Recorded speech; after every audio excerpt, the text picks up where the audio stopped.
Good morning. Welcome to the online conference Sea of Equality organized by the Ministry of the Sea, integrated in the Portuguese presidency of the Council of the European Union. The conference will address the importance of strengthening the role of women in the sea sector, sharing experiences from Portugal and other European countries. As usual, let me just take a moment for some housekeeping rules and additional information. The conference is being broadcasted and will be available on the government portal on YouTube and on the Ministry of the Sea social platforms. The event will last approximately 3 hours and we will make a short health break of 15 minutes as indicated in the program. For the opening remarks, I am honored now to invite the Minister of the Sea, Ricardo Serrão Santos. Mr. Minister, the floor is yours. Thank you very much. Thank you, Inês, and good morning to all. It is with great enthusiasm that I start this conference, in fact, on such an important and mobilizing topic, gender equality in the sea sector. I'd like to begin by thanking the speakers, all of you women, that have excelled in the sea sector, an area where gender equality is still under construction. I do also like to welcome everyone watching and everyone involved in fostering gender equality. Women are a vital part of the sea sector. However, this is still one of the most dominated areas in Europe, but also elsewhere. But shadow behind men, women have contributed to changing the course of sea-related activities. From the invention of the technological ancestor to Wi-Fi, GPS, and Bluetooth by the famous Austrian movie star Eddie Lamar, a concept used in sonobuoys to detect submarines and submersibles, to the Portuguese guardians do mar, guardians of the sea, women from fishing activities in the Sado River that help protecting sea priorities. Women play a critical role, but often invisible critical role in the sea. That was the case of a group of female scientists that in 1930 operated a bathysphere of Bermuda, the first serious venture into crewed deep sea explorations, or the Japanese pearl collecting women divers, a tradition ranking back to the 18th century called ama, a word that means woman of the sea. Or of course, women like Maritime, Isabel Borghese or Sylvia Herr, or the anonymous women that around the world in fishing communities make and mend nets, bait hooks, process and sell fish, or in high-tech marine laboratories conduct experiments and create innovative solutions, or women that are marine captains in some of the biggest container ships in the world. There are numerous women who have been trailblazers in the sea sector. It is important to acknowledge that, but it is also important to create the conditions to give the opportunities that for women to engage in sea-related activities. We live now a moment of turmoil, socially, environmentally, economically. We live now, as an historian, Eric Hobsbawm, would put it, in interesting times with all the challenge that our times include. Agenda 2030 and the Sustainable Development Goals will steer us in some of those challenges, and one of the milestones ocean-wise of the past few years is the existence of SDG 14 entirely dedicated to the ocean.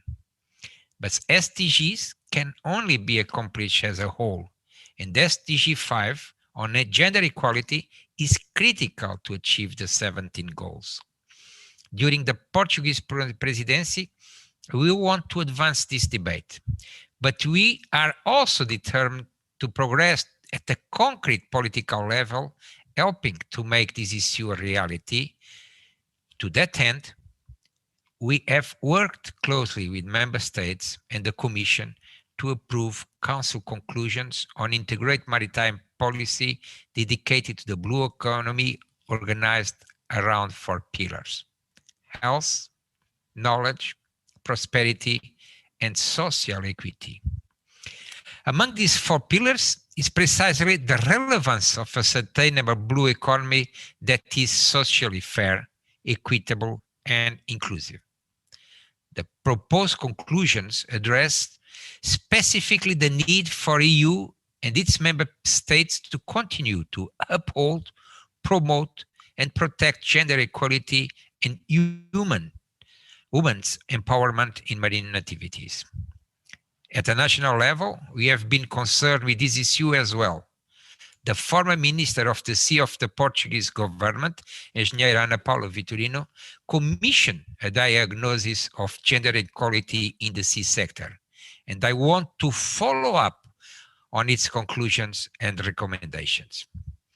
To achieve a more equitable ocean, it is important to involve different actors and stakeholders and to foster a demanding culture.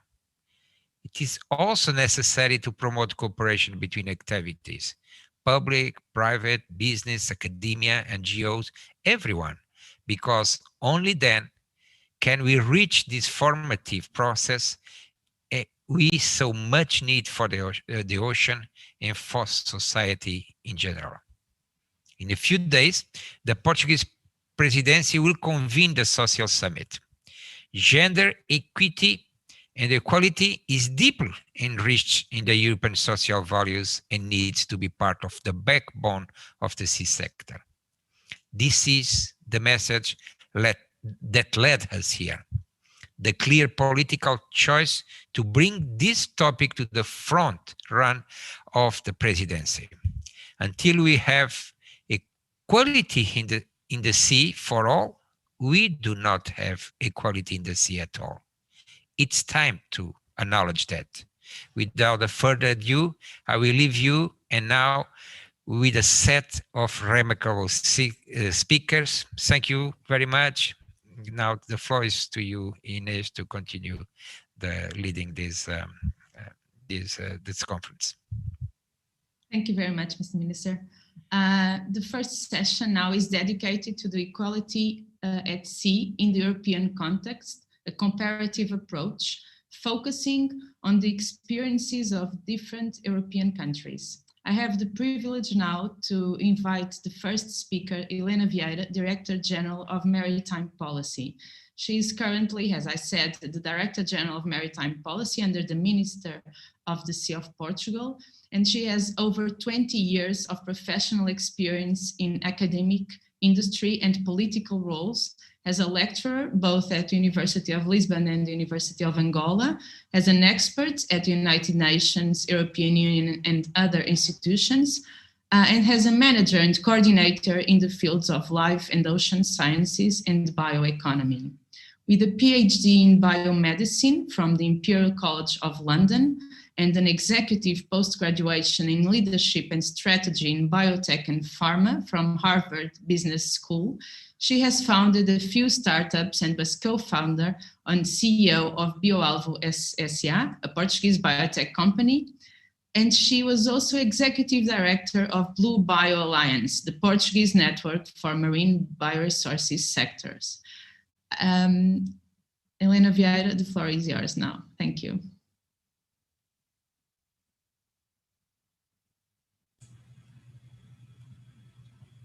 Are you seeing my, good morning everyone, are you seeing my presentation correctly? Yes? Good. So, good morning everyone, thank you. It's a huge pleasure to be here today with you and to present to you some results of the study that the Minister just referred previously, that was commissioned by DGPM and performed by University Nova of Lisbon. So, but before I start, I would like to present to you what is DGPM. DGPM stands for Directorate General of Maritime Policy. And our mission is mostly focused on the strategic aspects of the ocean policy. We act mainly at the strategic and policy, public policy level, but we are also responsible for monitoring not only the policies we design and implement, but also the blue economy in Portugal. We couple this with the financing activities, working on a few instruments that we can use to leverage the blue economy in Portugal. We are also responsible for the international cooperation in ocean affairs with the Ministry of the Sea. And we also have a very significant role in ocean literacy and bringing ocean knowledge and data to the general community, including young people. And it is actually about, under this framework of work that I've just mentioned, that I will present you the study we just mentioned. So this was actually the first study on gender equality for the Portuguese economy performed. And the goal of this study was to do a diagnosis of how is the gender distribution in the Portuguese sea sector, to identify gender inequalities and their causes, to probably design and think of some measures to correct some of these inequalities and come closer to an equity and justice level, and to actually propose a plan for equality in the sea sector. So this study had a mixed methodology. It had quite a significant sample of over 200,000 people. There were lots of sources analyzed, from administrative data, official statistics, surveys performed to associations and clusters of the sea sector, individual interviews, meetings with public institutions, a lot of documentary sources as usual, some national, international research outputs, and of course references to the field.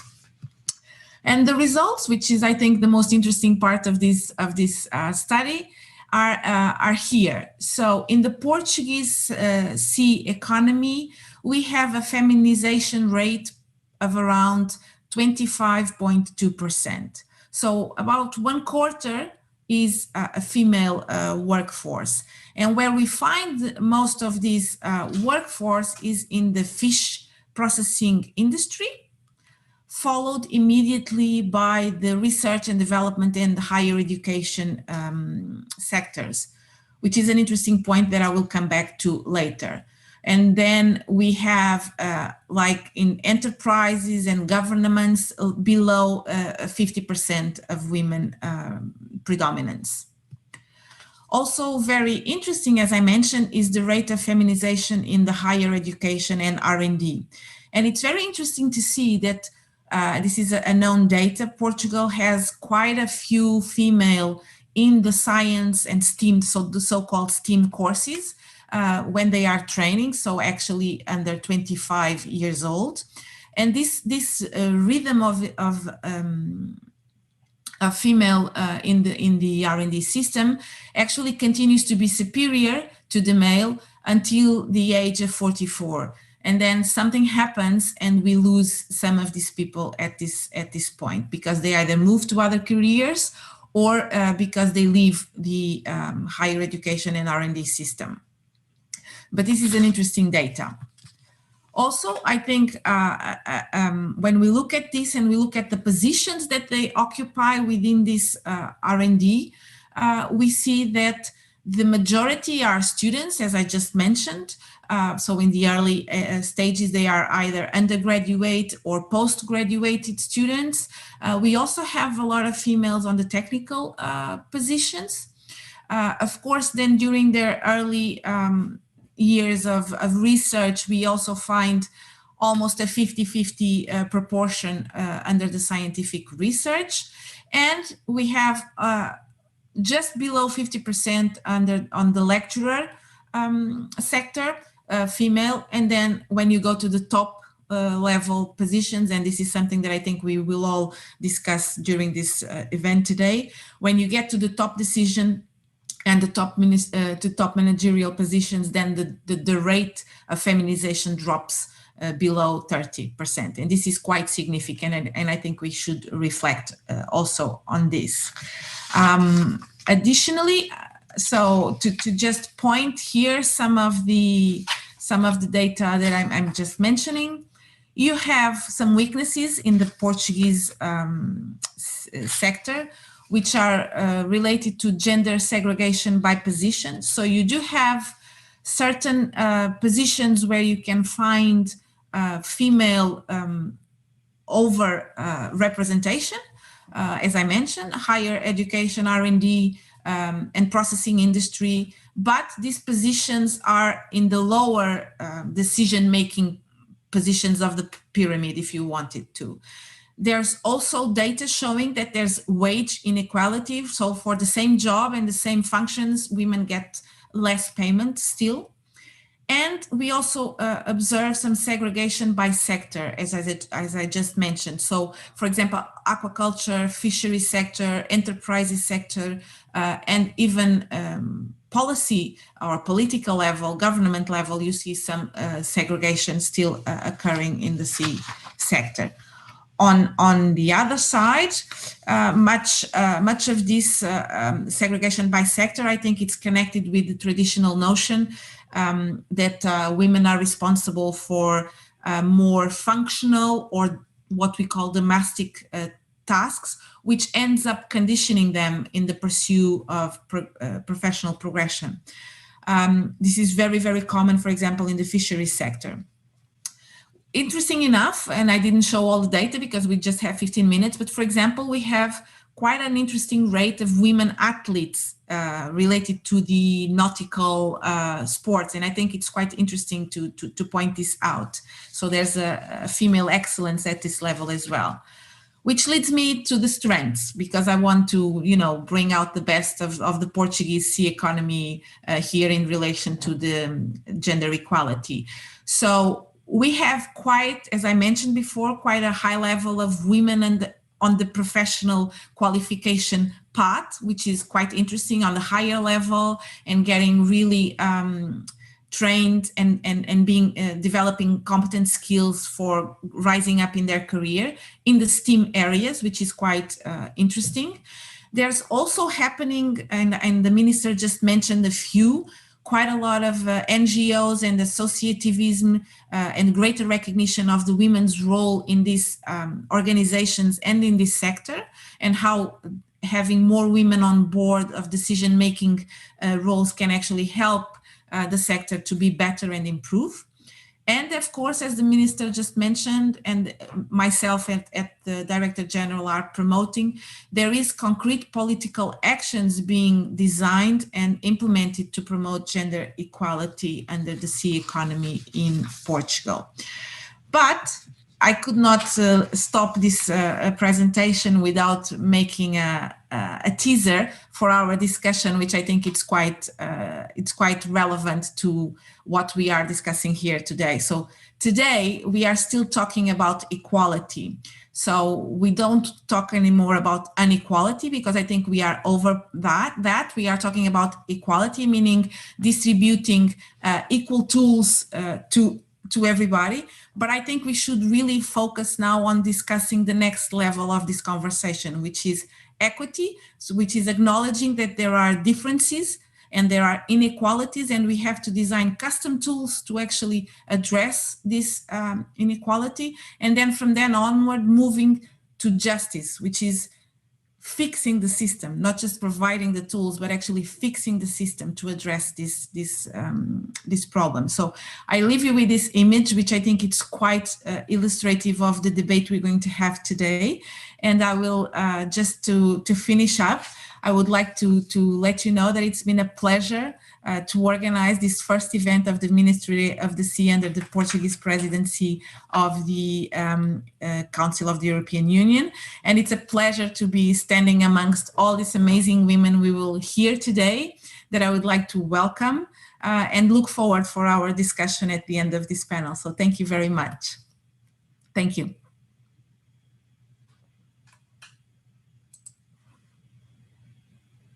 Thank you very much, Elena. It is now my privilege to present the Deputy Director of the French Maritime Cluster, Marie-Noëlle Tinet-Dièvre. She is Deputy Director of the French Maritime Cluster, as I said, since 2007, and she is also President of WISTA, the Women's International Shipping and Trading Association of France. She is French Foreign Trade Advisor and Coordinator of the French Maritime CCE Group. She graduated from the Institute for Higher National Defense Studies and is Lieutenant Commander in the Citizen Reserve of the French Navy. She started in the maritime sector in 2004 as the Executive Director of ATECMAR, Professional Association for Promoting the Solutions and Technologies in Maritime Safety, and then later joined GICAN, the French Naval Industry Group, as the Manager of the Safety, Security and Environment Committee. She graduated in Commerce International from Paris 12 University, and she is Knight of the Order of Maritime Merit. The floor is yours. Thank you. Thank you, Maria. So, dear ladies and gentlemen, good morning. It is a great honor to be invited as a speaker to this conference on gender equality under the Portuguese presidency. And I thank very much the Portuguese Minister of the Sea for this invitation. I will start by a few words about the French Maritime Cluster, FMC. Created in 2006, the French Maritime Cluster is a professional association, a major player which promotes the French maritime economy and gathers 430 companies from the whole of the maritime sectors. The FMC supports its members' company in their strategic and sustainable maritime development in France and at the international level. The FMC acts on 3 fronts to facilitate the business, institutional communication, operational synergies, and dialogue with public authorities. Yes, thank you for sharing my PowerPoint. Regarding the gender equality, the FMC's management is convinced that it is a major stake for the maritime sector because our sector creates jobs and has to be able to attract all the talents, including women who represent the half of the population. The gender equality is a leverage for blue growth and for the social balance within companies. The FMC has been working on this issue, since 2013, creating a working group dedicated that I chair. This group has set up several actions, including the creation of the Aiming for Equality Observatory in 2015. As you can see on the slide, we have now 33 companies, 33 partners, respondents from industries and services. This is on a voluntary basis. This is inclusive. That means we are a part of French Maritime's members and non-members. It includes French Navy, ports, ship owners, shipyards, and a lot of industry and services. This is an analysis of practices, and it is a long-term work since 2014. Yes, thank you. The goals of this observatory are two. One, to assess the number of women within the public and private companies. 2, to analyze practices in terms of gender diversity and equality in order to improve working conditions, career development, work-life balance, etc. The observatory allows, as you can see on the slide, to see the slow but encouraging evolution of the place of women in the sector, with the feminization rate at 20.4%.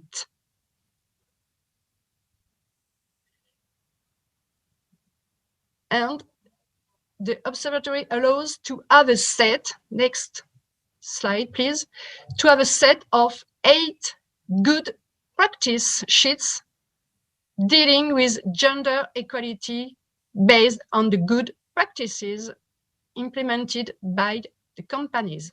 That means by the 33 companies, and also administration on the following themes. The themes are wages and remuneration, recruitment, promotion, career management, training, work-life balance, working conditions, communication. On each seat, you have an observation. No, could you go back? Yes, thank you. Observation, best practice, and verbatim statement on each sheets. These sheets were distributed to all FMC's members and can be downloaded on our website.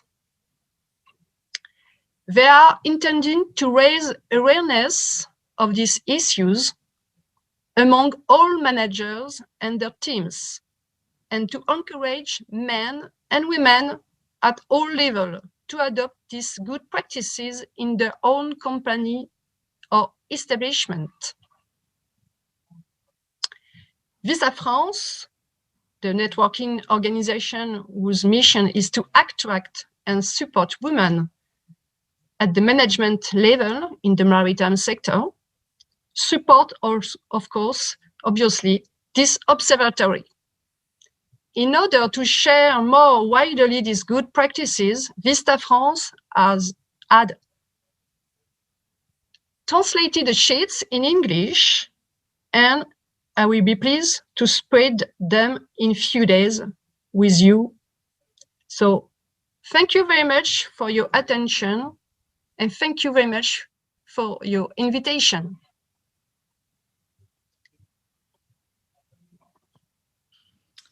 Thank you very much. I am now very happy to introduce our next speaker. She is the Chief Executive of the Commissioners of Irish Lights, Yvonne Shields O'Connor. The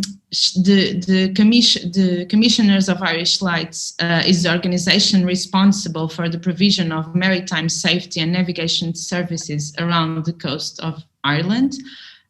Yvonne Shields O'Connor has held this position for 9 years now, and prior to this, she worked as Director of Strategic Planning and Development and as Director of the Marine Science and Technology at the Marine Institute of Ireland. She has over 25 years experience of marine policy, strategy, research, program development, and operational delivery in the marine sector in Ireland. Yvonne holds a master's degree in environmental science, an MBA, and various other postgraduate qualifications in business, governance, and leadership. In addition to her executive roles, she holds various non-executive roles in the marine and in the arts sector. She has also worked on many EU and international projects and committees. It's my pleasure to give you the floor, please.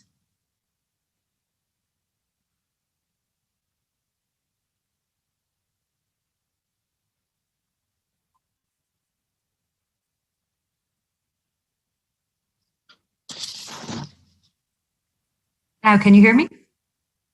Hello? Can you hear me there? Great. So, thank you, Maria. Delighted to be here. I just want to get my slides up there. Can you see them?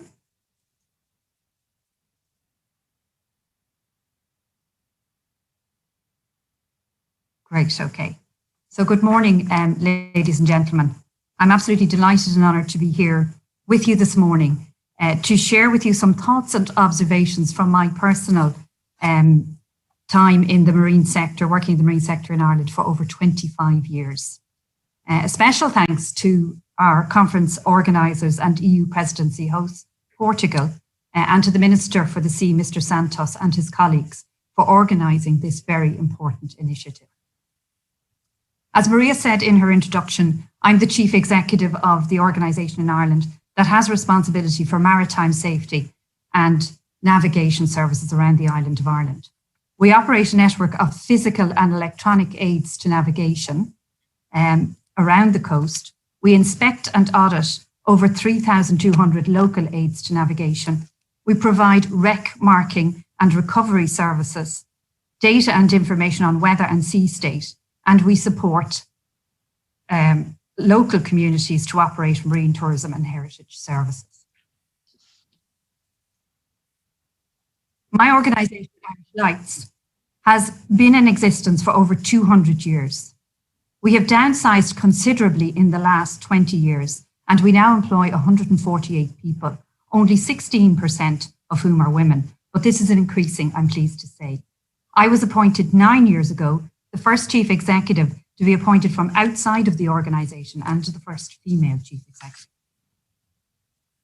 Working as a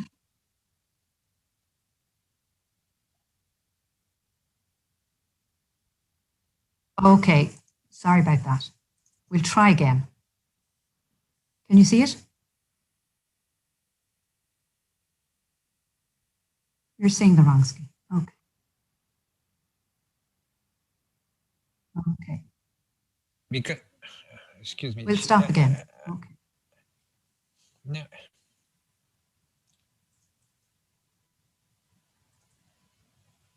That any better? No? Okay. Great. Okay, apologies for that. 26. Can you see that full screen now? You can. Okay. So I was saying that working as a female chief executive in the sector, and a sector that has historically been male dominated, is an interesting and sometimes complex experience. On the one side, I'm the boss, but I'm very conscious that I'm the boss of an organisation, and I work in a wider sector that is predominantly male, and this is something that has to be navigated every day. For my part, I would like to see higher participation in the sector by females, as I believe, as indeed do many of my male counterparts, that gender diversity can only be good for the marine sector, and that it will lead to an even more vibrant, resilient, innovative and successful marine sector. For my part, again, I try to take every opportunity to encourage participation by females, and I firmly believe that until we have better gender balance in the marine sector, it is a reality that it will be a challenging place for women to work. In Ireland, we have a huge marine resource, over 10 times our land area. In terms of economic impact, in 2018, the marine sector contributed over 6.2 billion in turnover, representing just over 1% of GDP. Since 2016, the value of the sector and the level of employment has grown in both cases slightly ahead of the economy as a whole. We also have a very diverse sector, which is made up of both traditional and emerging sectors and people working in private industry, in academia, and in the public sector. In common with many other countries, we have only recently begun, in the last 10 years or so, to collect data on the value and contribution of our marine sector to the overall economy. This table shows the value and employment levels in our established marine sector, and this table shows our emerging marine sectors. Interestingly, though, there is no gender analysis available in Ireland's ocean economy reports. We have no breakdown of the numbers of men and women working in the sector. In fact, when I was preparing this talk, I also took a look at the EU's recent 2020 Blue Economy report. It's a super report, and it's really wonderful to see this report being published now on a consistent basis. But again, no gender analysis. or breakdown of workforce data. There are lots of references to biodiversity, which is very important, as we all know, but perhaps gender diversity in 2021, the year in which we commenced the UN's Decade of Ocean Science for Sustainable Development. Perhaps in this year, we also need to be highlighting gender diversity at this international level. So going back to the most recent EU 2020 Blue Economy report, it includes new sections on issues like climate change, marine spatial planning, ecosystem services, new sectors such as submarine cables, and new solutions like multi-purpose platforms, but nothing on gender diversity.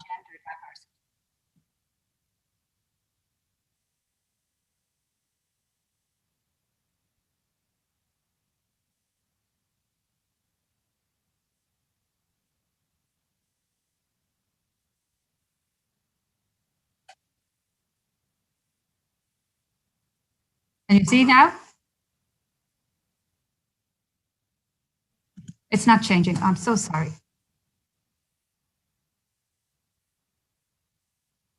Can you see it now?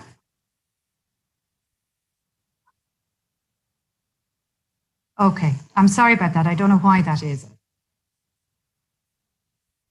And I have some fabulous slides with some beautiful pictures of women. So that's very disappointing. Very, very disappointing. Sorry.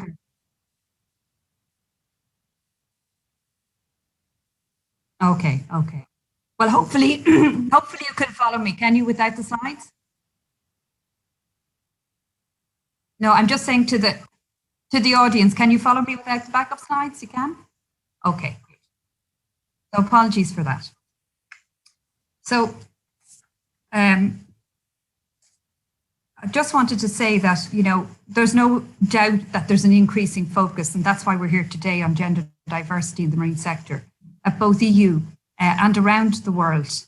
And it would be great if we could have some more empirical data to support policy making. And if we could actually do a proper comparative analysis across all of the different countries. In the last few years, we know that more people in the sector are talking about the importance of gender diversity at the very basic level of ensuring the sector has access to a wider pool of talent. In the last few years, we've seen campaigns such as the IMO's Women in Shipping initiative, promoting female maritime professions on board ships and ashore.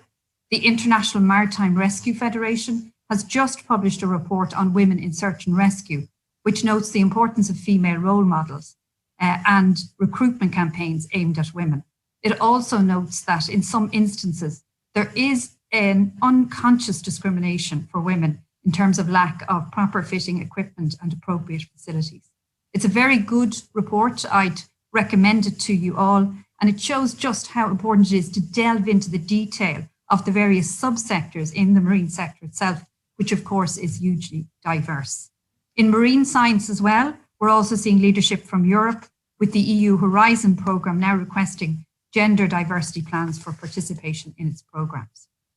So I experienced, I suppose, the level of participation by women across the marine sector very recently in Ireland when I decided to host a national conference to celebrate International Maritime Day in 2019, which, as you all know, the theme that year was Women in Marine. To help plan the conference, I got together a group of 8 female colleagues who I knew working in various roles and organisations in the sector, and we said we would share our personal contact lists to identify women working in the sector at middle and at senior level. We thought we might identify about 100 women in the sector, and we were shocked when we started to pull together the lists of names, and we identified over 450 women working in middle and senior levels in the sector in Ireland. Now, any time I had gone to a marine conference in Ireland, and believe me, I've gone to hundreds, I had only ever encountered 10 or 20 women tops in the audience. And we were amazed at the number of women we discovered working in all sorts of roles in the sector, many of whom I had never met. And I did have a photograph of all the wonderful women who took to the podium the day we had our conference, representing a huge range of sectors and different roles.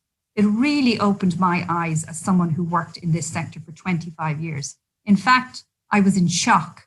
There were so many working in the sector in Ireland, but they weren't visible. And that was even though they were working at senior levels in their organisations.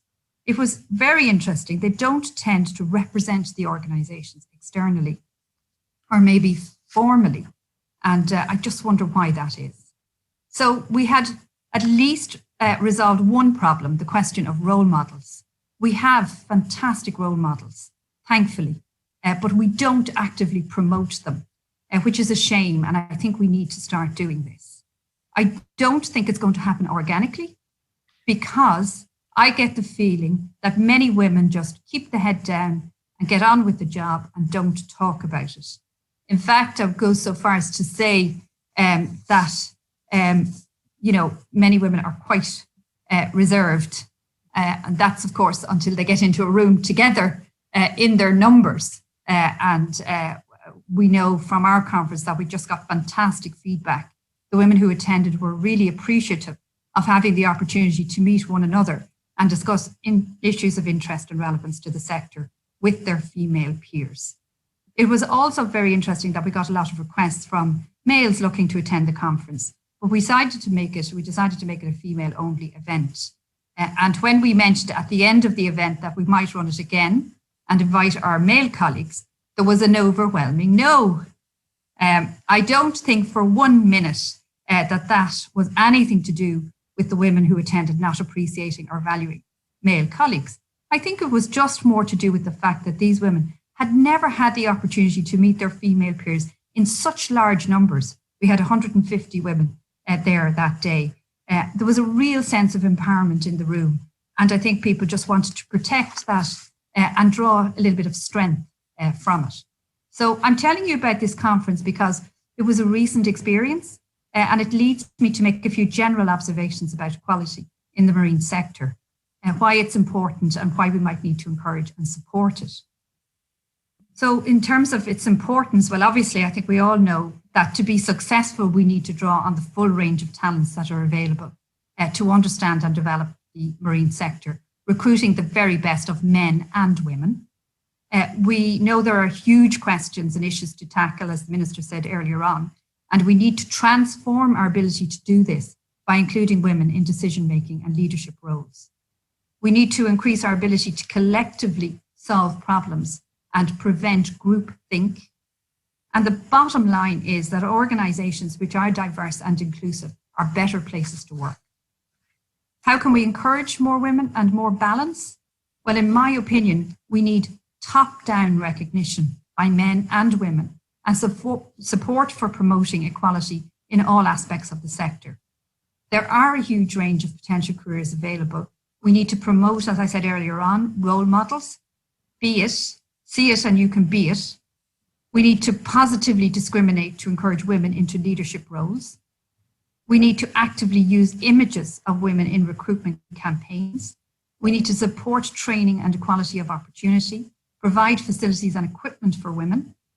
Peer associations. I think peer associations and networks are really, really important, and indeed specialised mentoring programmes. We need good baseline data, and Talina alluded to this earlier on, and statistics to formulate policy and support programmes and projects. And we need to actively promote the sector and marine careers to girls in schools and to our higher education sectors. We do need concerted and positive action because, as I said earlier, in my experience, it won't happen organically. Finally, I know that in Ireland, there's huge support for gender diversity and inclusion amongst the whole sector, male colleagues included. And it's absolutely critical, in my view, that we have an open dialogue with our male colleagues and that we have their full and active support for gender equality. I have benefited hugely during my career from the support of wonderful male colleagues. And indeed, I've had some great mentors and supporters. I think male dominance is a fact in the marine sector, and it would be great to see a shift towards more diversity and inclusiveness. But in my opinion, as I said, it does have to be led from the top down by men and by women. Thank you for listening. Thank you again, and I am sorry for that we didn't get to see the slides, but I think the talk had incredible strength and an incredible imagery on its own. So thank you again. I have now the pleasure to introduce the Vice President of Masterly, Pia Melling. She has broad management experience from shipping and the maritime industry. She was until recently the president of WISTA, so again, the Women's International Shipping and Trading Association in Norway. She serves on the executive boards of TECO and Westport, and she is a member of the Ocean Portfolio Board in the Research Council of Norway. Pia Melling holds an MBA from the Norwegian School of Economics. And the floor is yours. Thank you.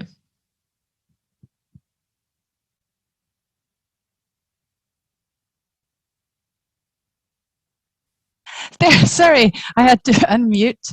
It's interesting with this technology. Are you now seeing my screen in share mode? Yeah. Oh, let's see if it works. It's okay, and let's see if we can also advance it. It works, fantastic.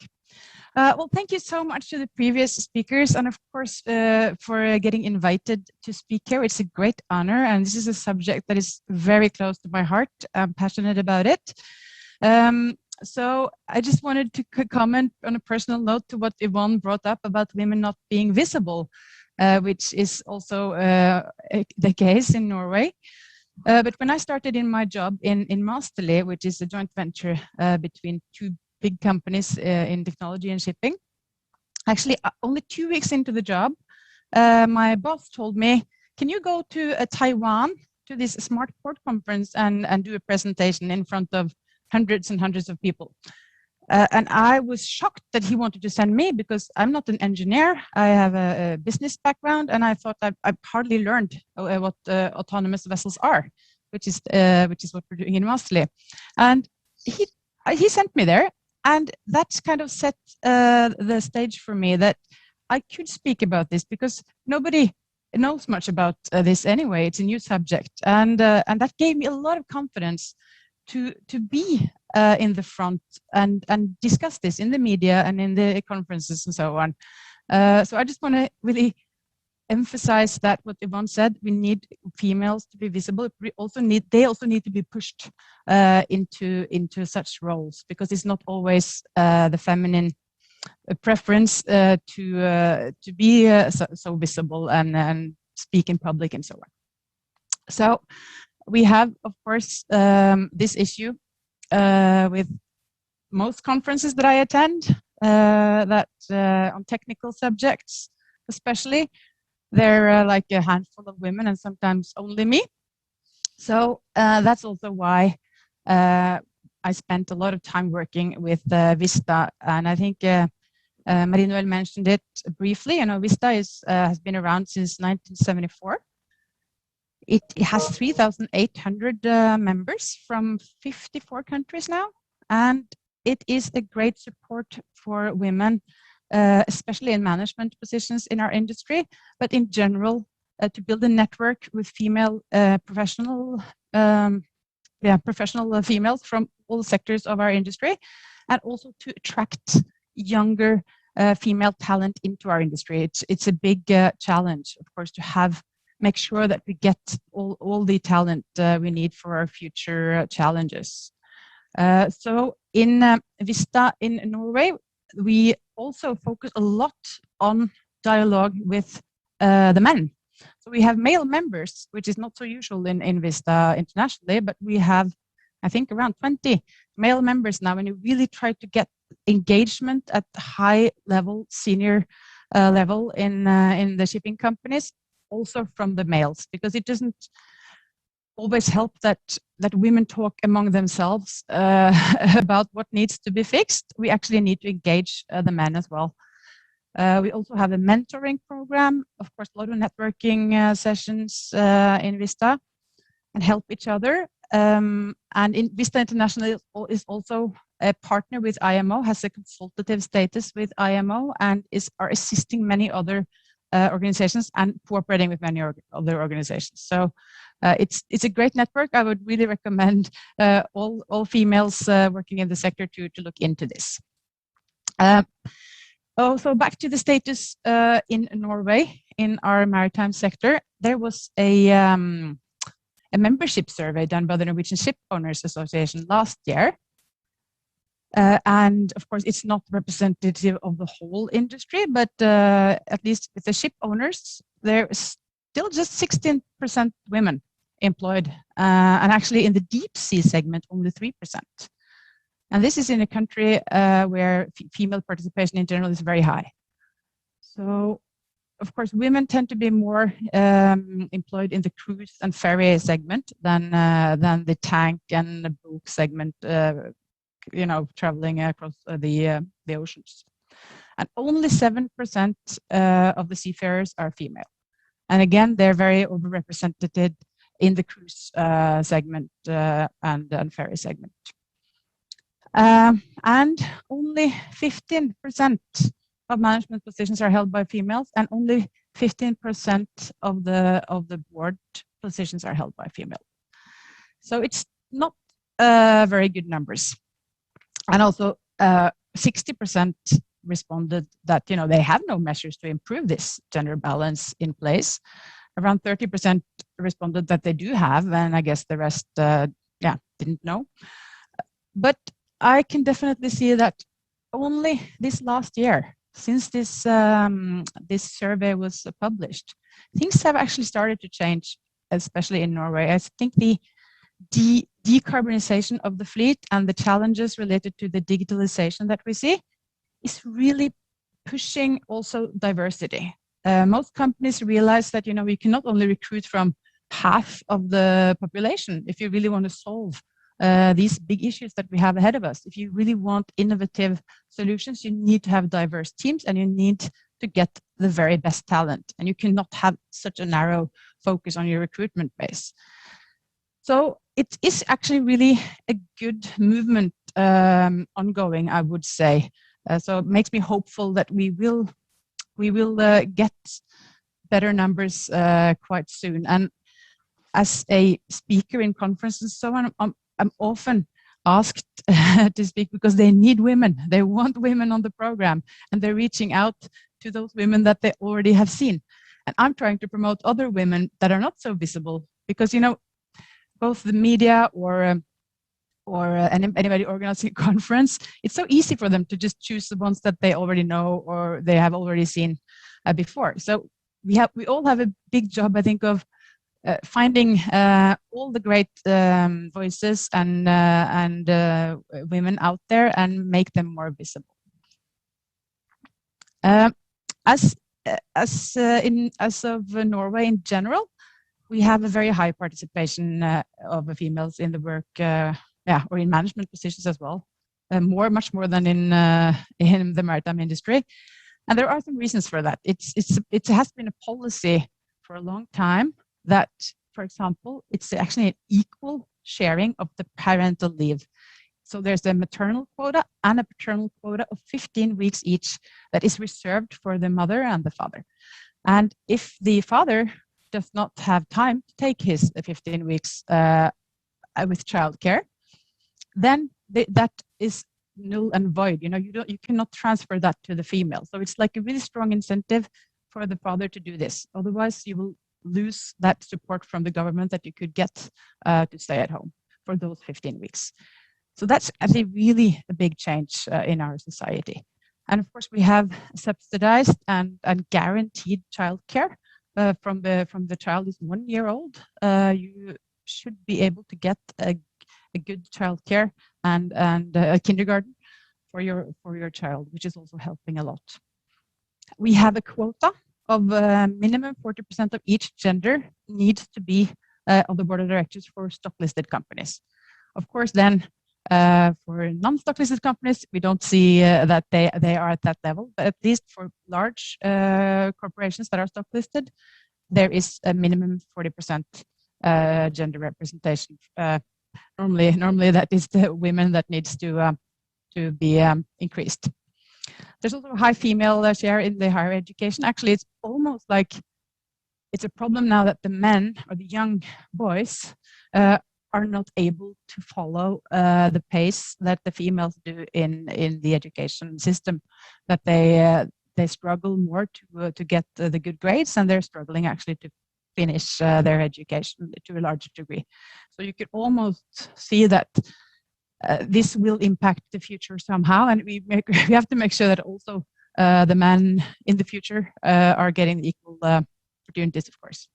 We have some really great female role models, especially in politics. Like we have the female prime minister. We've had a lot of visible women in the public sector. And now recently also really start to get some good male role models who actually are proud of taking care of their families and who are supporting diversity. So there's a picture of a book there. It says men who bake bread. That's kind of a big trend. That it's really good for men to show that they can cook and they can take care of their children, and they should be interested in spending time with their family. So that is, changing the masculine. What is masculine? It could also be actually taking a very active part in the work at home, and that is really, I think, the result of a lot of these measures, but it's really what is making this equality and diversity really function in real life. So this to the left is a picture of my young colleague Yvonne, who is he's now actually going on paternity leave number 2. This is his daughter. Now he has a son as well. He's going to be gone for 4 months now. While I have teenage kids, I'm not going on any maternity leave. So actually this really changes the opportunities for us. And the second picture is me in the remote operations center. We are working on vessels that could be unmanned or have reduced manning in the future, monitored or controlled from a remote location. And while a lot of women don't want to work at sea because you are away from your family, it's not that easy to combine with that family life. Actually, you could potentially use your maritime education. You could be a captain, navigator, chief engineer, and you could work from shore in the future for short sea vessels. And of course, it's not for a major part of the fleet, but still, it's a development. And we are creating some new jobs that could be more accessible for both genders, and could be equally interesting line of work. So my last picture is 2 ladies from the tanker operator Odfjell in Norway. I also really hope that females will work more on board ships in technical roles, and there is, of course, a requirement that there's more than 1 female at each ship. I think it's important to put at least 2 or more together so that you are not alone in what could be a potentially challenging work environment. So again, back to what Yvonne mentioned, that if you are the only woman, it's a little bit difficult to raise your voice. If we are more women, it's much easier. So I know that at least this company has a policy of putting teams of women together out on the vessels working. Yeah, I think that was what I wanted to share with you. I thank you so much for having me, and good luck with this really important work that you're doing. And I'm very happy to see us discuss across borders also on these issues. Thanks. Thank you, and thank you all for such rich presentations, giving us so much food for thought. I propose that we now have a very quick round of questions. And my first question would be for Ilenoviada. Based on the study Portugal has just presented us, what is for you the main takeaway when looking at the future, and how is Portugal promoting gender equality at sea? It's a very broad question, and I'm sure you'll address it perfectly. Okay, thank you, Inês. Thank you to the previous speakers for such wonderful overviews of how it is in your country. I can see that some of us are slightly better. Most of us are still at the same level. So I think, but this level is quite a big improvement from previous years, and I think that's the positive note that we should all focus. For example, I didn't have time to do comparisons between the C sector in Portugal and the general economy sector, but just to give you an overview, so I've mentioned we have 25.2% of feminization in the C economy in Portugal. This compares to about 38% in the general Portuguese economy. So there's still, there's still some room to run to and to improve, but it's growing. For example, it's also very interesting to understand that Portugal has a more female population than male population, slightly above 52%. So, but still, when you comes to jobs and feminization, we are still 38%. But for example, in the powerful positions or in the the quoted companies, we have a rate of about 35, almost 34% of women in top positions. And this has been a major improvement. For example, in 2008, this number was 3%. So I think things are really going well. And I think we have a long way to still run in the C economy, but I also feel very positive. First thing I want to say is we don't have a prime minister who's a female yet in Portugal, but the Ministry of the C, I think, has been a great example. We now have a minister, Professor Ricardo Serrão Santos, but the team is quite female. We have a Secretary of State who's a female. The previous ministers were female. I'm the first Director General of Maritime Policy, and my team is actually the opposite. I only have 7 male in my team, and everything else is a female, which also has its problems. But it's so yeah, I also have to work on the gender balance on the other way around here, which is also very positive.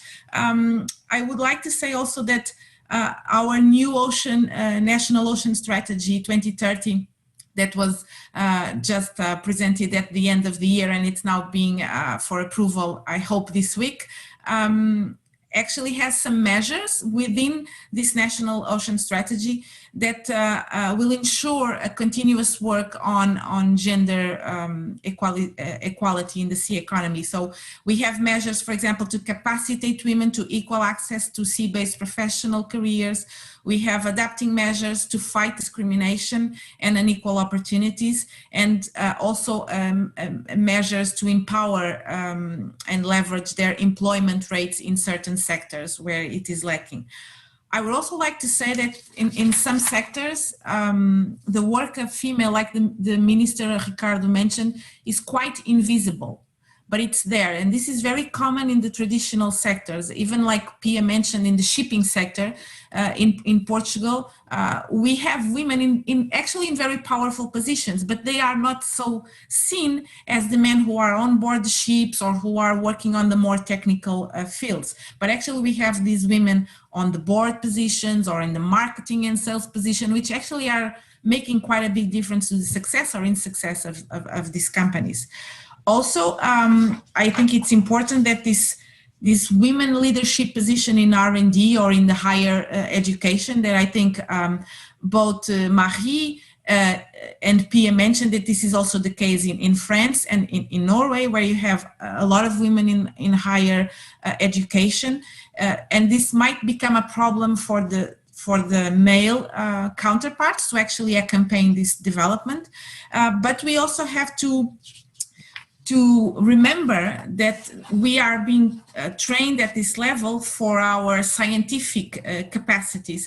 And I feel that it's very important to empower and train and develop the skills in this majority of females into things like entrepreneurial and leadership skills, because this is what will empower them to then follow on and come to positions like the ones we all have here in the panel today. And this is something that it's really important. We don't just want to train, the STEAM aspect of women so that they can evolve in the technical careers, but we also want to really train their leadership, their economic, their entrepreneurial capacities, because their communication skills, I think women are great communicators, and I really saw this in this panel today.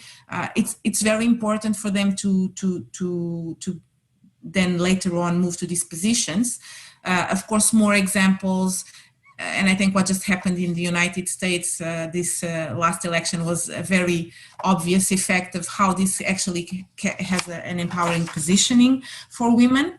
And also I think it was Yvonne and Marie who mentioned this, the growing number of ONGs and associations that promote and empower these women. We have some in Portugal, Guardians of the Sea, like the minister mentioned, but there are others in the Azores and in the islands that are promoting from the more traditional to the high-tech sectors.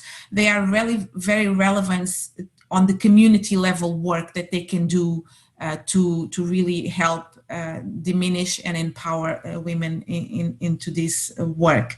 And finally, just to close, Inês, I think most important of everything is the move from this distribution of tools equally to everybody to just really custom the tools. I was, when I was younger, I was against quotas. But as time goes by and we get more mature, I'm actually in favor of quotas now, because I probably feel this is the only way it will correct the problem. So we are customing the tools to correct the problem. And then when the problem is corrected, we then distribute equal tools to everybody. And we see this on the C20 companies. We saw this, as Pia mentioned, in Norway, working as well. And we have other examples that are not applicable to women, but were applicable to race, for example, where this has actually worked. So I think most of all, we need to keep on empowering women from young ages to actually believe that, they are very smart, women are very clever, they can go to these high technical degree careers, but they can also develop their own skills to go to the decision making and to the top management roles, which I think is where we are discussing now, which is very pleasant. We are now discussing how can we empower women to go to the top level of their careers. So I'll stop here now. Thanks. Thank you. And you mentioned the importance of tools, the importance of empowerment, and also the importance of associations. And I would pick up on that to ask Marie-Noëlle, as president of Vista France, what would you say are the top priorities for this association in the near future when addressing gender equality in the sea sector? I know this is a difficult question, but the top ones. The top ones. Thank you, Maria. 3 things I want to say. One, we give, for Vista France, we give more visibility to our members by organizing our own technical webinars on different maritime and strategic topics in the maritime sectors. And we have to introduce the diversity, gender in the boards of directors of private and public maritime companies. And we recommend to reserve quotas for girls in the maritime schools.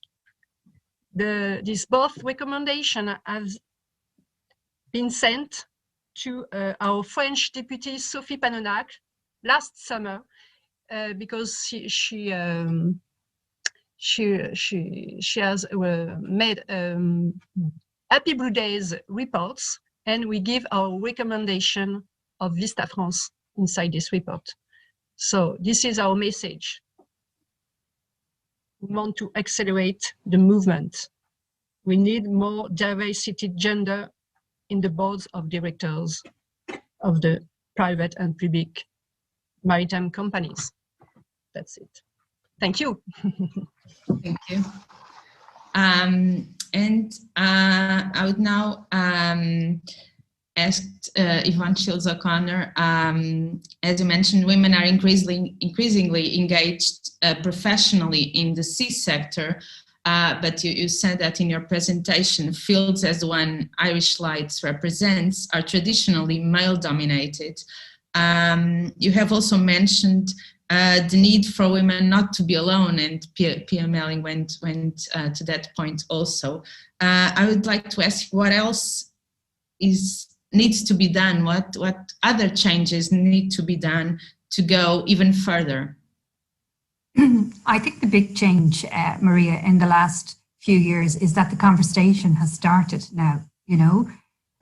Certainly 5-10 years ago, there was no discussion about gender in the marine sector.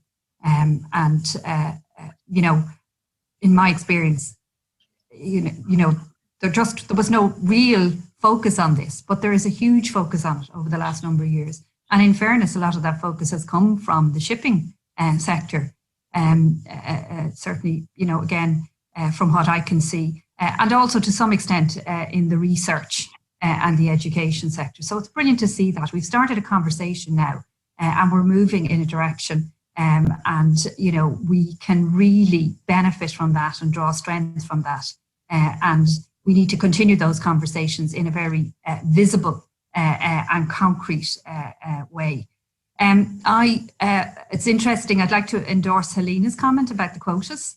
I felt exactly the same when I was younger, that, you know, quotas would not be good for women. And there might be a perception that we didn't get there on merit, when, you know, from the experience over 25 years, actually, I think we do need quotas, you know, and as you say, it will help to correct the situation. And I know in my own case, you know, with recruitment campaigns, both in terms of my team and indeed at board level, you have to make a concerted effort to reach out to women and to women's professional organisations to tell them that there are opportunities in this sector. And in my case, in what has been a kind of a male-dominated area, in order for people to even think about making an application. And I suppose, you know, we talk about stereotypes and perceptions. To some extent, the marine sector has been seen in the past as kind of dirty and wet and, you know, highly technical and tough. And, you know, it was really interesting to see Pia's presentation on the, you know, on the alternative kind of careers that might be opening up as a result of technology. And we know that the sector, particularly the emerging sectors, are going to be hugely driven by technology. And that will create roles that we haven't even thought of in the future. And it will be just as easy for women to take up those roles.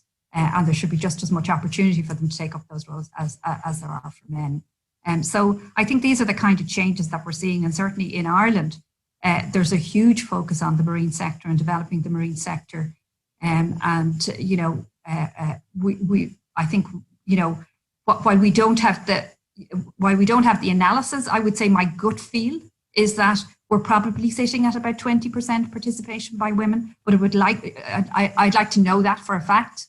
And again, I think those figures are very helpful in terms of being able to communicate more broadly. And it's great for a minister, you know, or for a you know, a senior public figure to be able to get up and to quote those figures, so that, you know, they can try and encourage, as I said earlier on, the conversation around better balance in the marine sector. Thank you. And picking just on what you were saying about the difference between C-sector jobs, I would like to go to Pia now. You mentioned precisely this shift between jobs onshore and jobs at sea, and the fact that this shift is more visible on jobs onshore, let's say that way. How would you comment on this, and how should we address the gender difference between this type of different jobs? Because in fact, women are getting more to jobs onshore, but not so much at sea. How would you comment on that based on your experience? Yeah, we had an interesting exercise here where we interviewed people on the street in capital of Norway, random people, and we said, so could you work in the maritime industry? And they would all say, well, I get seasick, I can't be on board a ship, or, you know, it's physical hard work. So they would all think about a maritime industry as only being on board ships, or fishery. That was also mentioned. So it's obviously not an understanding in the general population and with the young generation around all the jobs you can do from shore. So I think one thing is, you know, showing the interesting jobs you can do from shore, but of course also making it more attractive for women to work on board vessels. And there are, if you are a minority or the only one, it can be hard. And of course, there's handbooks and there's guidance for women on board ships and how to handle that environment. Of course, also for the males on board, how to handle having a female colleague. This is starting to improve, but still you will be outnumbered as a woman on a seagoing profession on board ships for the foreseeable future, or maybe forever. I think we should definitely push for more females on board ships, but that's not the main battle. The main battle is to push for women in management positions, decision-making positions on shore that can really make our industry transition to where we need to be. And I think it's important that women bring different perspectives and communication skills and teamwork, maybe skills that could be even more required in the future. But then, of course, we also need to make room for those women to be female. And when I started in the industry in a very male-dominated job, I was doing chartering, trading vessels. I was the only woman, and I would just try and adapt. You know, I tried to be a man, basically. I tried to look like a man, act like a man, and just go with their way of doing business, which, of course, then you're actually not bringing any diversity. So I think diversity is not about the numbers, just getting the numbers up. It's about including and making sure that those minorities, whatever that you bring in, those that are outnumbered, that they're actually being heard and that they're actually invited to the table to make decisions. So it's a two-way responsibility. It's a responsibility for the women to raise their voice and be a little bit more brave, dare to take some risks, but it's also a responsibility for the managers to pull up all that great talent around you and make sure that they are invited to the table, be it on board ships or on shore. Thank you. Thank you all for such interesting presentations and comments. I will now give the floor to the Minister of the Sea.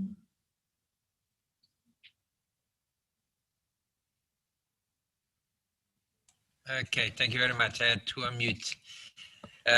Just a few words to thank you all, to Elena, Pia, Marie, Yvonne, and of course to Ines, who conducted this session of this meeting. Your talks were inspirational. We understand that we have still a lot of work to do, in fact, but there is already a lot of success that was reached by the merits, in fact, of the woman, by the women that also fight for it, with the little push of quotas, as was referred here, but this was needed because, in fact, in terms of legislation and organization, our societies were, in fact, male-driven,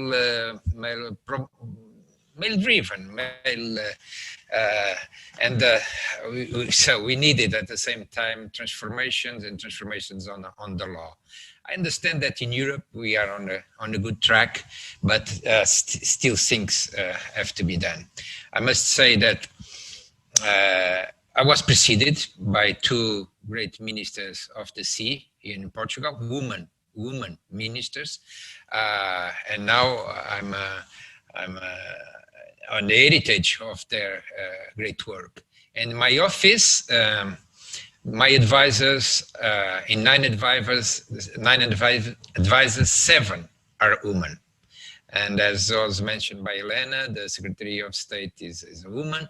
And I believe that they inspire all the work and they drive the good reforms that we need. Contrary to France, where la mère, it's a feminine word. Here in Portugal, Umar is a masculine word. I don't know why this strange language that is not understood, of course, by Anglo-Saxons, that they don't have genders for these kinds of things. But in France, the minister is a woman that I appreciate very much, and I real contact. We are the only two, in fact, ministers in the European Union strictly dedicated to the sea, with the name of the sea in our ministry. And so I look forward that we continue with this engagement, because of course in my feeling, and the women that surround me and work with me are really the drivers of our policies, and are really engaged on transforming our world for a better world. And we know other parts of the world still need a lot of reforms in this kind of situation, and the gender equality. So we have to look abroad. We have to look as the world in a whole, and keep the reforms that we reached, and the pace that we already achieved here in Europe and other states. Thank you very much, and thank you for the inspiration. Thank you. It has been very, very easy to moderate this panel. In fact, we are slightly ahead of time. So I think we can now make a short health break, perhaps of around 20 minutes, and we can resume again at 11:45 Portuguese time, so GMT +1. For the second part of our conference, which will be equally inspiring. Thank you very much. Thank you. Thank you. Bye-bye. Thank you.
Hello.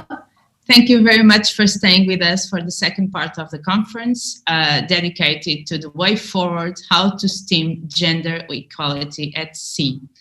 We will now proceed to the second panel, and I am honored to introduce the Secretary of State for Citizenship and Equality, Rosa Monteiro. Rosa Monteiro has a degree in sociology and a PhD in sociology of the state law and administration from the Faculty of Economics of the University of Coimbra and Center for Social Studies, also at the University of Coimbra. She's a researcher at the Center for Social Studies, was a professor at Instituto Superior Miguel Torga in Coimbra, and is an assistant professor at the Faculty of Economics of the University of Coimbra. She is also an expert in gender equality and studies on women, recognized by the European Institute for Gender Equality. She was a councillor at the City Council of Viseu between the years 2013 and 2017. And since October 2017, she has served as Secretary of State for Citizenship and Equality. Ms. Secretary of State, the floor is yours. Thank you. Good morning, Maria Gameiro. Good morning. I salute you all.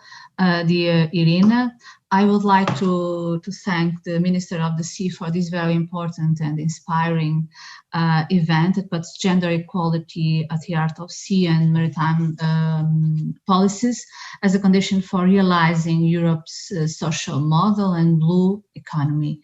In fact, this is one of the priorities of the Portuguese presidency of the Council of the European Union, to promote gender equality as central policy objective by mainstreaming it across all policy sectors, an example of the economy of the sea.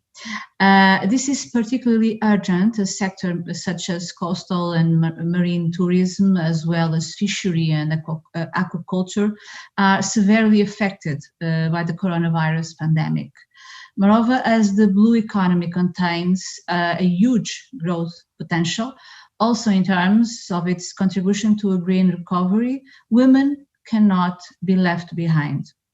However, as we know, the history, culture, and iconography of the sea has very much been told from mostly a male perspective, as explorers, seamen, fishermen, and decision makers. When talking about the sea and its economic activities, women's story remains untold, in fact. And to counter this, we first need to more knowledge. The scientific analysis and sex disaggregated data on gender equality and the blue economy are still scarce and very much limited to specific sectors. But to be able to define public policies, we need more targeted and comprehensive approaches, including not only in the traditional fishing, aquaculture, and the processing activities, but also in areas such as renewable energy, maritime transport, coastal tourism, biotechnology, shipbuilding and repair, port activities, technology and equipment, digital services. This was also why the main study that was developed in this sector in Portugal, dating back from 2018, was included as an important policy measure in our national strategy for equality and non-discrimination. In fact, this study shows that data on women are mostly available in the processing activities as well as in research. Even though women play a key role in fishing and aquaculture, too often their work remains statistically invisible, unrecognized, underpaid, and lacking social protection. According to data from 2018, women accounted for 11% of workers in fishing and aquaculture and were paid on average less 13% than men, reaching this gender pay gap 25% in more qualified positions. Women are also absent from sector associations and decision-making positions, also in this sector. And as we know, these asymmetries are a reflection of broader structural gender inequalities that cut across all social and economic spheres, based on stereotypical gender relations and notions that have dictated and limited what women and men do and can do. With severe impacts on women, which are evident in their segregation across sectors and professions, their lower income across the life course and higher poverty levels, their overburden in terms of care and domestic work also at home, and their absence in decision-making structures. Therefore, we need targeted policies in the CS sector that included a gender perspective. Very importantly, the new EU gender equality strategy approved in March last year established, for instance, that in view of empowering women, a new call dedicated to women in the blue economy is planned as part of the next European Maritime and Fisheries Fund for 21-27. Also in Portugal, we are developing interministerial work to include the gender dimension in the new National Sea Strategy 21-30 and respective action plan, aiming to promote women's equal access to sea professions through active measures that combat discrimination and foster their empowerment and their employment. This will be a major step forward from the previous national strategy where this dimension was absent. As I said, gender inequalities in the sea sector are very much a product and reproduction of structural and deep-rooted gender inequalities. Portugal has been developing a strong and systematic gender equality national strategy to overcome these disadvantages. From innovative laws in terms of equal pay between women and men and pay transparency, but also in terms of balanced decision-making with a quota in both public and listed company boards. Also to initiatives to combat the underrepresentation of women in different professions and sectors. For example, with a major national program to bring more girls and women into the digital economy, or through increased financial support to employers who recruit workers from the underrepresented sex, including in the fishing and aquaculture professions. Or finally, through an innovative plan to foster reconciliation of professional, family, and personal activities. For example, we are working with different public and private organizations who commit to implementing and certifying work-life balance management systems as a transformative internal policies. And I'm happy to say that we are already working with the Directorate General for Maritime Policy, as well as with the administration of the ports of Sines and Algarve. Again, please allow me to highlight the importance of this event that makes a stand for gender equality as a condition for a sustainable blue economy and for our future European recovery. Thank you. Thank you so much for this presentation. We've had a last-minute change, and unfortunately, Mrs. Maja Kostelak, the Executive Director of the European Maritime Safety Agency, will not be able to attend our conference. She sent her apologies, and we do hope to have her participation in the future, knowing that this is a topic very close to her heart and very important for the European Maritime Safety Agency. So I will now proceed And it is my pleasure to introduce Professor Irini Papanikolapoulou from the University degli Studi di Milano Bicocca. She is Associate Professor of International Law at this University of Milano Bicocca. She conducts research and has published widely in international law, including law of the sea, human rights, and gender issues. She has previously worked at the University of Oxford and the University of Glasgow in the UK.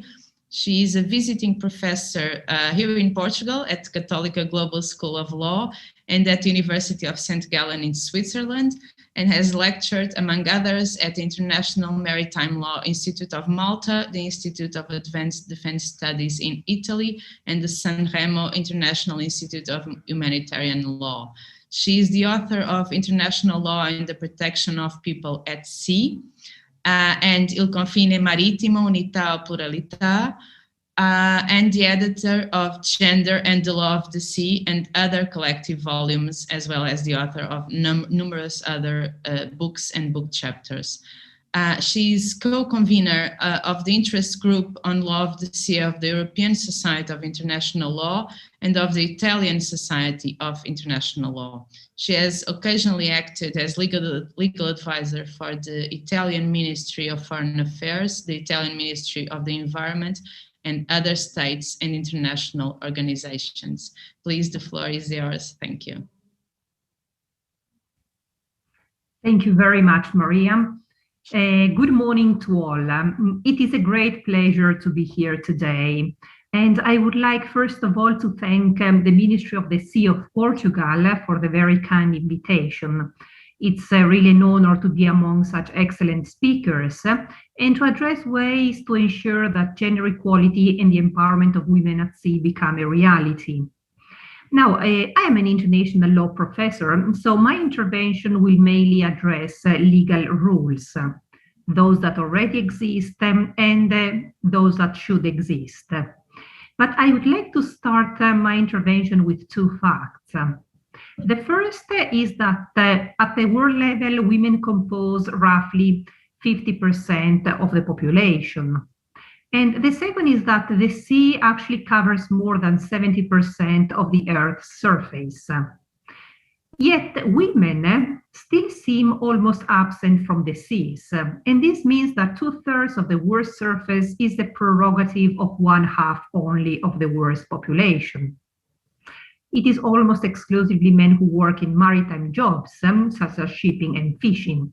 Just to give some numbers, at the worldwide level, women are 2% of the seafarers, and they reach up to 12% of fishers.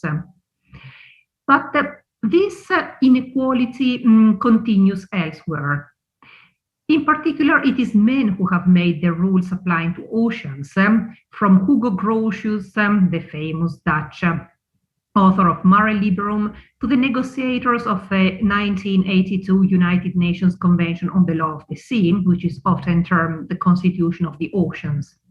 And even today, it is still mostly men who draft policies and rules concerning law of the sea and oceans governance.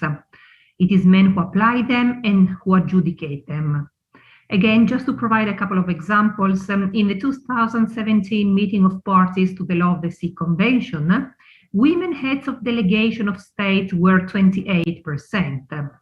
In the International Tribunal for the Law of the Sea, currently only 4 out of 21 judges are women. And until 2017, the Commission on the Outer Limits of the Continental Shelf, which actually consists of 21 members, did not have a single female member. Now, faced with this situation, of course, it is evident that something needs to be done. And what are the main issues? I think that we should devote particular attention to women in the sea for a number of reasons.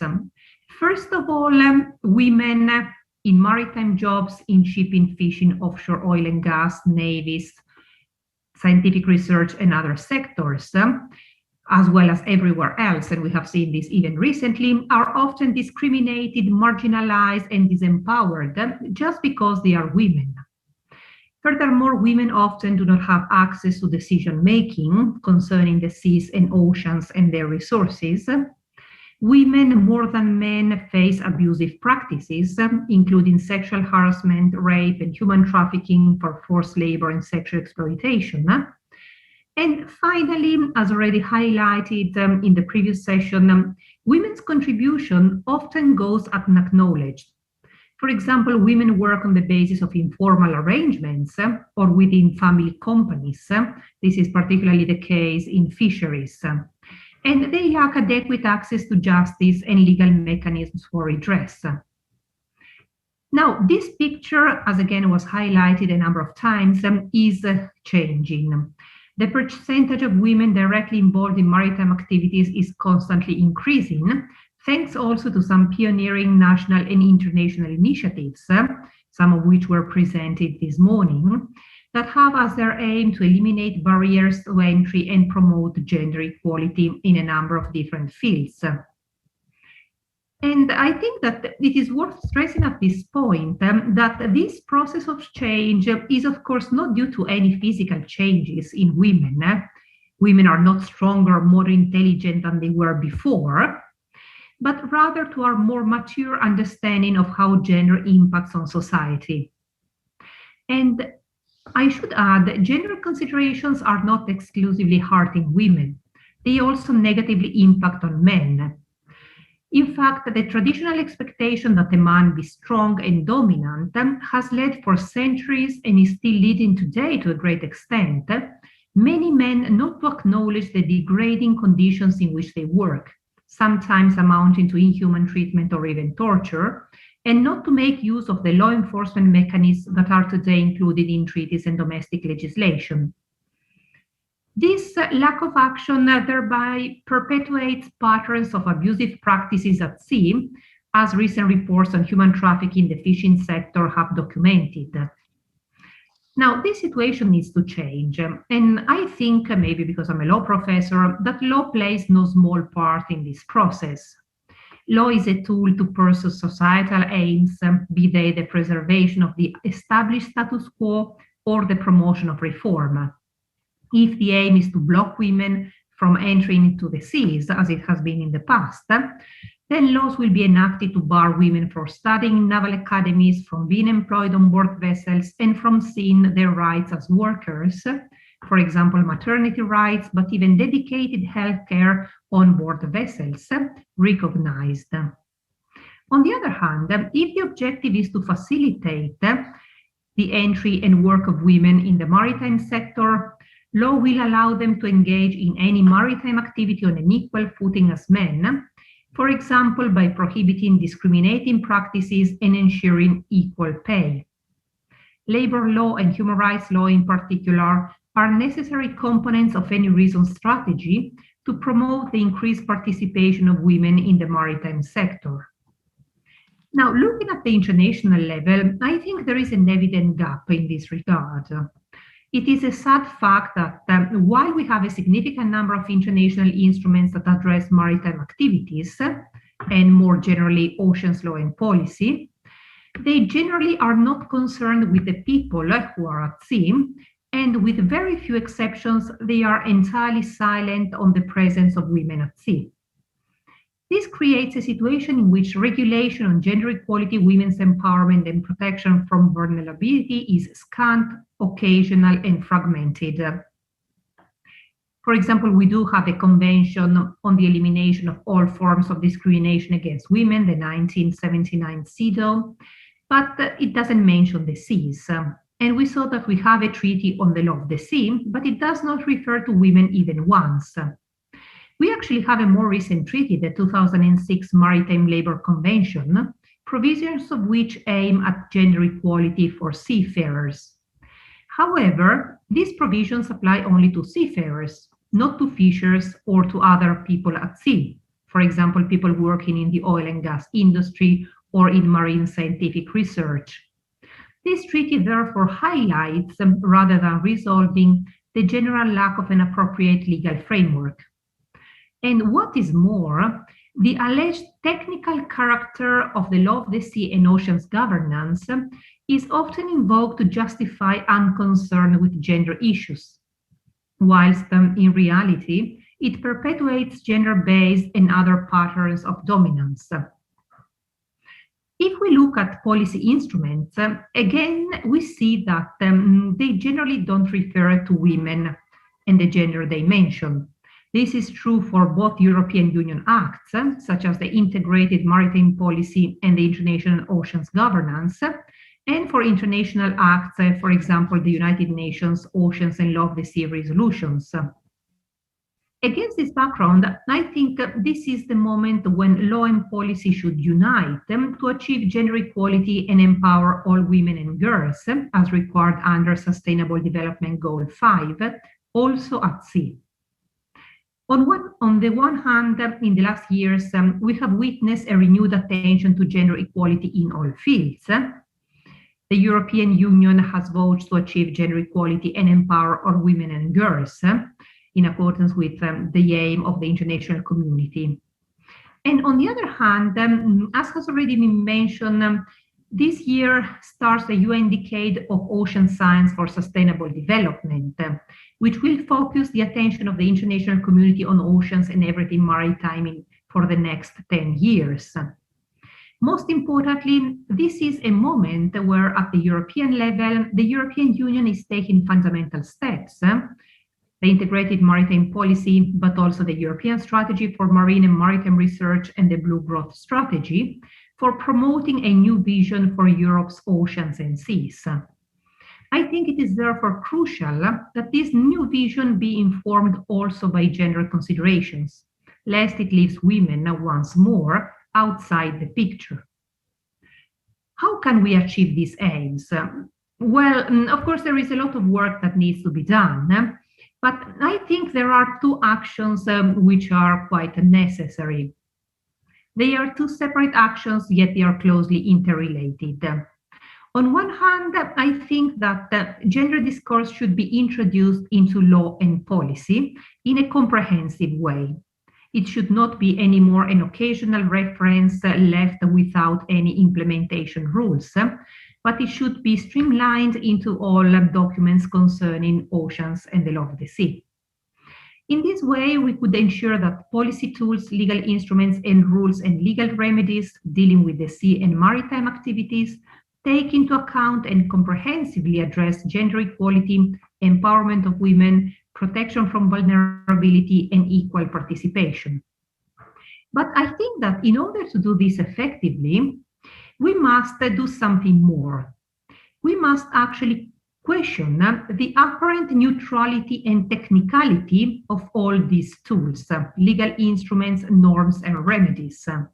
So we should not stop at the face of something that looks technical to say that it has no impact on women. We should unpack all these tools, instruments, norms, and remedies from their deeply rooted gender underpinnings by clarifying the perception of women and their effect on legal regulation. On the basis of this analysis, I think that a new international policy agenda should be established, which will eventually ensure gender equality, women's empowerment, protection from vulnerability, and a more inclusive oceans governance, contributing to reach, in particular, Sustainable Development Goal 5.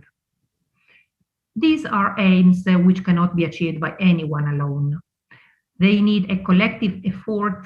They need an effort which cuts across all different levels of society, all different sciences, or different levels of governance. And may I end by saying that I am particularly happy to see that the Portuguese Minister of the Sea has chosen to support efforts in this field through this conference and to bring this topic to the front line of the Portuguese presidency of the European Union. Thank you very much for your attention. Thank you, and thank you very much for your intervention. For a round of questions for this second part of the conference, let me ask the Secretary of State, Rosa Monteiro. Women are increasingly engaged professionally in the C sector, and we all know that a lot is still to be done. You have mentioned several initiatives, including the European strategy. But how can we advance in closing the gender gap in this field, which is so traditionally male-dominated? Well, it is promising, in fact, to see so many women breaking these barriers and gender stereotypes in the C sector. I think that we have to act in three main dimensions to increase the participation of women in the maritime sector. The first one is visibility through, for instance, role model. The second one is empowerment and support. And the last one, knowledge and data, for me is very important to give visibility and to deconstruct what Irene has said, to question the apparent neutrality and technicity of the sector. We have to have data and information and knowledge. The first one, the visibility, it is crucial for us to make women's story and participation in this sector visible. We need role models and examples to challenge our imagery of the sea and related works and professions. As an example, just this past March, a new book came out in Portugal about women and the sea. It was coordinated by Elsa Pasqua. It is a very interesting work to read and to know. It tells the story of 36 women in different professions and areas in this sector, as lieutenant commanders, researchers, masters of fishing vessels, officials in the maritime police and in the Portuguese Navy also, Olympic sailors, bodyboard and surf champions, journalists, fisherwomen, and like housekeepers. So secondly, in terms of empowerment, economic and in terms of reinforcing qualifications, it is also very important, and we must continue to push for the inclusion of a gender perspective in SEA policies, and to develop active and concrete measures to promote not only women's participation, but also the recognition of the value of their work, and to foster decent working conditions. And to give you some concrete examples, every time investment is allocated to professional training or to increase the number of workers in the sea professions, this should include objectives of equal participation of women. Or when designing and launching support to startups and innovative projects in the blue economy, this also should value initiatives submitted by women. And finally, I will also like to stress the importance of having more knowledge and concrete data about women's presence, participation, and conditions in the sea sector. Without knowing more, it is impossible to plan, and it is impossible to act. In Portugal, we have included in our strategy for the innovation and modernization of the state and public administration a specific milestones that set the objective of having administrative data from central public administration disaggregated by sex until 2023. And this is very important. This is also very ambitious, we know, but it is also a very basic requirement for gender equality policies. It is, of course, a condition for us to be able to act. And only, I believe that only concrete action can produce transformation. And I think that this is the time to do it. Thank you. Thank you. Thank you so much for that. Now I would like to make a last question to Professor Papanicolaou. You mentioned the proportion of sea area versus land area and the gender proportion, so very, very impressive numbers. And your work is often related to this idea of integrating the human element into the law of the sea. And that is also in your book, Gender and the Law of the Sea. You briefly addressed this, including the fact that law shapes, in fact, society. But I would like to ask you how gender neutral are, in fact, legal norms, and how can they better ensure gender equality? Thank you for your question. Well, how gender neutral are legal norms, I think, depends on the eyes of those who look at legal norms. So when we had the conference on which the book was based, we actually discussed some core concepts of the law of the sea. So, for example, the principle that in delimiting maritime boundaries, we first have to start with an equidistance line. And this may seem a very technical issue. But then the rule goes on to say that special circumstances should be taken into account. And these special circumstances are usually considered to be the geographical conformation of the coast and so on. Now, this may seem a gender neutral rule, but on the other hand, a rule that looks only at geography and does not consider the people who live in this geography may also be considered as somehow gender unequal, in that it may impact differently on different categories of people. We know, for example, that climate change impacts unequally on men and women, not because climate change does something particularly to men or to women, but because of the starting situation in which women find themselves as opposed with men. So I think that we should look at all rules, leaving no rule behind if we want to achieve gender equality.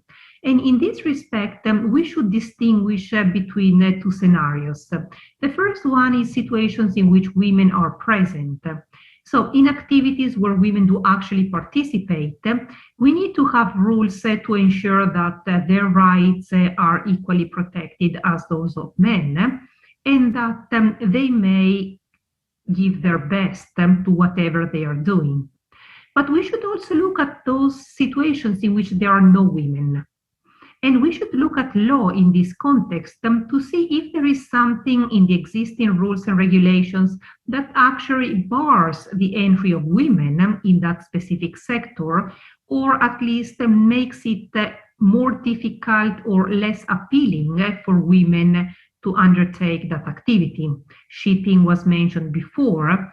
Certainly, if a woman wants to have children, being the master of a vessel may sometimes be at odds with this desire, but I think that law may go to a great extent to try and make this possible.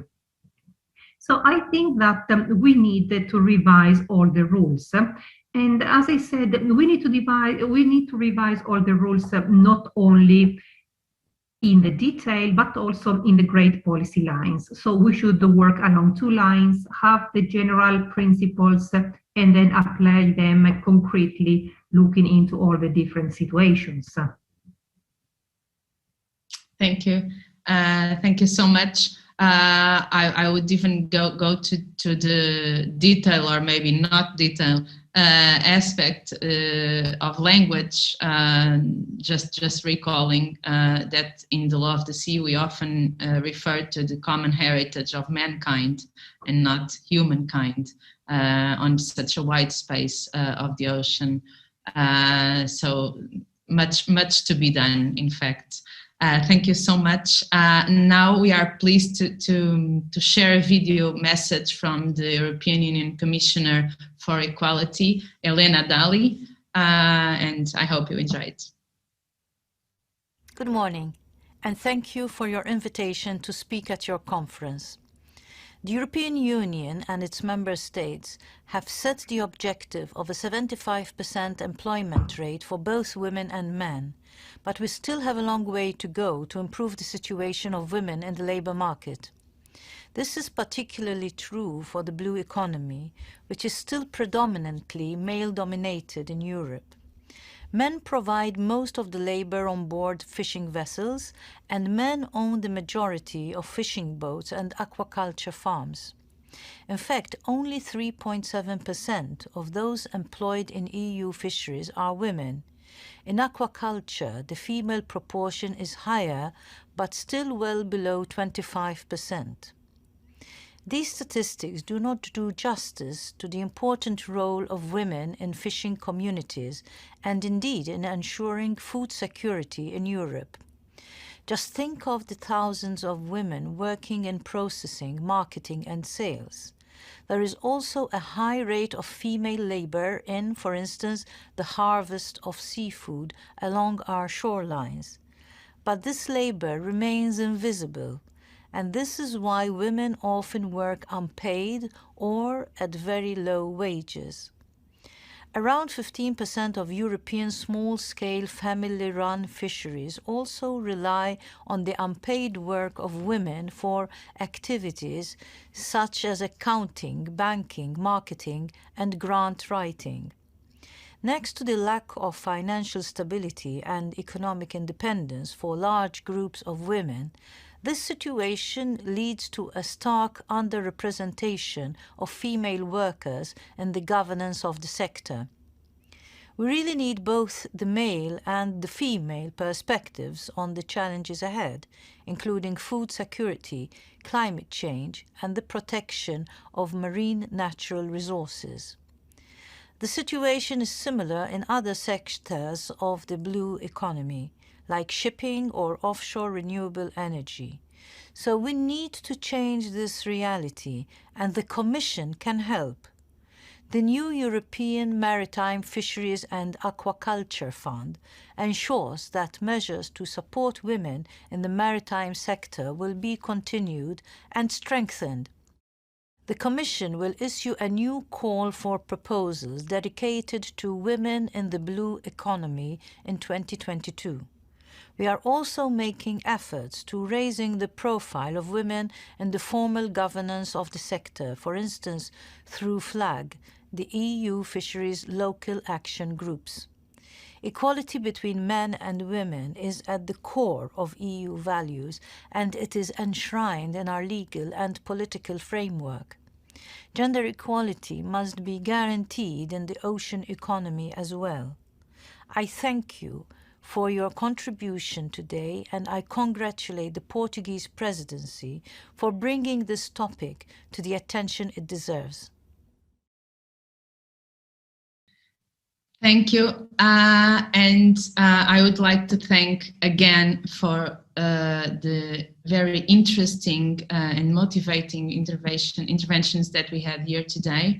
On behalf of the Minister of the Sea, Ricardo Serrão Santos, this online conference, Sea of Equality, held under the Portuguese presidency of the Council of European Union, is closed. And I would like to, again, on behalf of the Minister, thank everyone for attending, for your presence, for your participation. And I do hope that we will continue this debate in the future. Thank you so much.